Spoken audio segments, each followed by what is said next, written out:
Hi guys, कैसे होंगे? उम्मीद करते हैं अच्छे ही होंगे। क्योंकि कमेंट में मिला था सब गोली दर्पण समझ नहीं आता, इसका एक बार और वीडियो बना दिए। ठीक है, तो हम इसका गोली दर्पण देखते हैं। जो प्रकाश परावर्तन था अपवर्तन, इसी चैप्टर में आता है आपका गोली दर्पण। ये क्या होता है, इसको हम लोग अच्छे से जब समझते हैं। ठीक है, एक बार फिर इस वीडियो को हम लोग अच्छे से देखेंगे।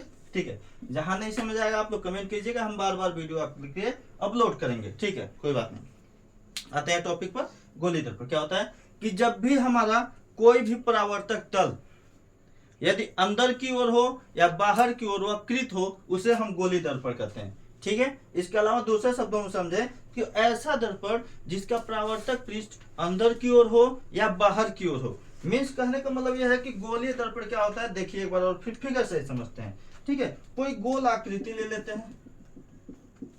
आई बात समझे, ये हो गई हमारा गोल आकृति, यानी कि ये गोल हो गई। ठीक है, आई बात समझे, ये हमारा गोला हो गया, कोई दिक्कत नहीं, सही है। ये हमारा एक गोला हो गया। ठीक है, अब इसको हम दो तरीके से मिरर बना सकते हैं। एक तो यहां से कट करके, दूसरा यहां से कट करके। ठीक है, कैसे देखिएगा। अगर हम इसकी अब क्या बनाना है, मिरर दर्पण बनाना है, तो दर्पण बनाने के लिए क्या करेंगे, इसको हम बाहर की साइड से पेंट कर देंगे। आई बात समझ में। ठीक है, तो ये जो हम बाहर के साइड में पेंट किए, ध्यान से देखिएगा, वो हमारा कुछ इस टाइप का शेप बना है। बना है कि नहीं बना है? ठीक है, वो कुछ इस साइड से शेप बना है। तो फिर कोई और दूसरा आता है तो वो कहता है कि नहीं, हम इसको बाहर की साइड से नहीं, अंदर के साइड से पेंट करते हैं। क्या किया, वो अंदर के साइड से पेंट कर दिया। ठीक है, फिर जो दूसरा आया वो क्या किया, इस फिगर को अंदर के साइड से पेंट कर दिया। ठीक है, ये कुछ इस टाइप से फिगर दिख रहे होंगे आपको।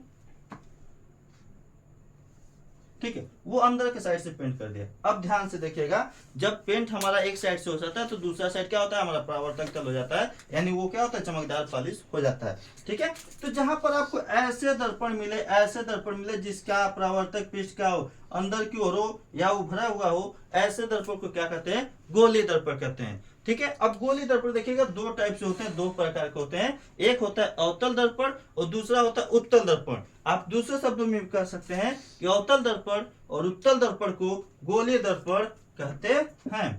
ठीक है, आई बात समझ में। ये जो है हमारा फिगर, यहाँ से यहाँ हो गया M1 और ये हो गया M2। ये जो फिगर है हमारा क्या है, अवतल दर्पण है। क्या है, अवतल दर्पण है। और ये जो फिगर है हमारा, इस पर भी M1 होता है, इधर M2 होता है। ठीक, ये जो फिगर है हमारा क्या है, उत्तल दर्पण है। समझ में आया, ये जो फिगर है हमारा क्या है, उत्तल दर्पण है। समझ में आया। उत्तल दर्पण और अवतल दर्पण क्या होते हैं, एक बार और समझा देते हैं। जिस भी दर्पण का परावर्तक तल अंदर की ओर हो, जिस भी दर्पण का परावर्तक पृष्ठ वक्रित अंदर की ओर हो, यानी जो परावर्तक पृष्ठ है वो अंदर की ओर है, उसे हम क्या कहेंगे, अवतल दर्पण कहेंगे। और जिस भी दर्पण का परावर्तक पृष्ठ बाहर की ओर है, यानी कि वो जो वक्रित है उसका परावर्तक तल बाहर की ओर है, उभरा हुआ है, उसे हम क्या कहेंगे, उत्तल दर्पण कहेंगे। समझ में आया, ये दोनों टॉपिक समझ में आया अच्छे से। चलिए ठीक है, नेक्स्ट टॉपिक पे चलते हैं।